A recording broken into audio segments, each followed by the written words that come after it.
এর ফলাফল মারাত্মক। তোমার তপস্যায় আমি তুষ্ট। বলো শিষ্য, তুমি কি বর চাও? গুরুদেব, আমি আপনার স্ত্রীকে চাই। অসম্ভব। তুলসী, তুমি আশ্রমে যাও। এই বর তুমি পাবে না শিষ্য। গুরুদেব, পথ ছাড়ো, আমি হিমালয় যাব। তাহলে আপনি আমাকে ইচ্ছেধারী বর দেন, যখন যার রূপ নিতে চাইবো যেন তার রূপ ধারণ করতে পারি। তথাস্তু। আশীর্বাদ দিল না, মরল। এবার গুরুদেব, আমি তোমার রূপ ধারণ করে তোমার আশ্রমে ঢুকে তোমার স্ত্রীর সাথে মিলন করব। ওম। এবার সর্বনাশ করেছে, সব শেষ। এ কি স্বামী, তুমি হিমালয়ে যাওনি? হিমালয় যাওয়ার আগে তোমার সাথে মিলনের জন্য মন যে বড় ব্যাকুল তুলসী। চলো স্বামী।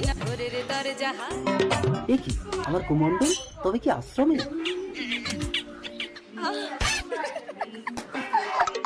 তুলসী, তুলসী, আমার স্বামী তো বাইরে, তাহলে তুমি কে? আমি ভুল করে ফেলেছি স্বামী। তুলসী, তুমি গুরু মাতা হয়ে আমার শিষ্যের সাথে নষ্ট